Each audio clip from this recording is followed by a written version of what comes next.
সাকিব আল হাসানের সাথে কথা হয়নি নতুন সভাপতি আমিনুল ইসলামের। আলোচনা করে ভবিষ্যৎ নির্ধারণ করতে চান, তবে চান না সিরিজের মাঝপথে জাতীয় দলের সিনিয়র সহকারী কোচ মোহাম্মদ সালাউদ্দিনকে নিয়ে কোনো মন্তব্য করতে।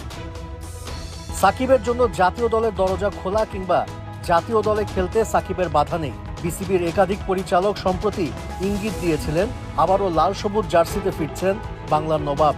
তবে তেতো হলেও সত্যি যে সাকিব আল হাসানের সাথে এখনো যোগাযোগই করেনি বিসিবি। তাকে দলে নেয়া না নেয়া নির্বাচকদের উপর ছেড়ে দিয়েছেন বোর্ড সভাপতি। অ্যাভেলেবেল খেলোয়াড় সাকিব বাংলাদেশ টিম থেকে এখনও সব ফর্মেটে রিটায়ার করেনি এবং তার সাথে কথা বলবো, তার সাথে কথা বলার পরে আমরা সিদ্ধান্ত নিতে পারবো। এটা সম্পূর্ণ নির্ভর করছে বাংলাদেশ টিমের সিলেক্টর যারা দল নির্বাচন করে তাদের উপর।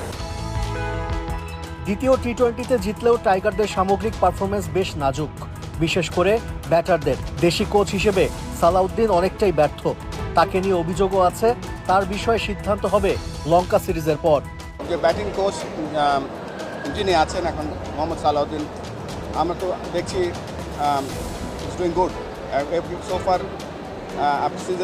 সিরিজের মাঝখানে ওভারঅল কমেন্ট করবো না, তবে সব সিজনটা শেষ হলে তারপরে আমরা দেখব। দায়িত্ব নেবার পর থেকে ব্যস্ত সময় পার করছেন আমিনুল ইসলাম। ক্রিকেট বোর্ডকে ঢেলে সাজানো বিভিন্ন প্রোগ্রামের পরিকল্পনা, বিপিএল, বহুবিধ কাজ অল্প কিছু পরিচালককে নিয়ে করতে হচ্ছে বোর্ড সভাপতিকে। তবে জাতীয় দলের পারফরমেন্সের কারণে বেশ চাপে আছেন আমিনুল ইসলাম। আমি আসার পর থেকে বেশ প্রেশারে আছি, বিকজ এক সপ্তাহের মধ্যেই আমাকে বেশ কিছু পারফরমেন্স আমার থেকে আশা করা হয়েছে। But I am trying my level best এবং আই থিঙ্ক সব কিছু গুছিয়ে আনছি। আগস্টে ভারতের বিপক্ষে হোম সিরিজের বিকল্প এখনো চূড়ান্ত করতে পারেনি বিসিবি।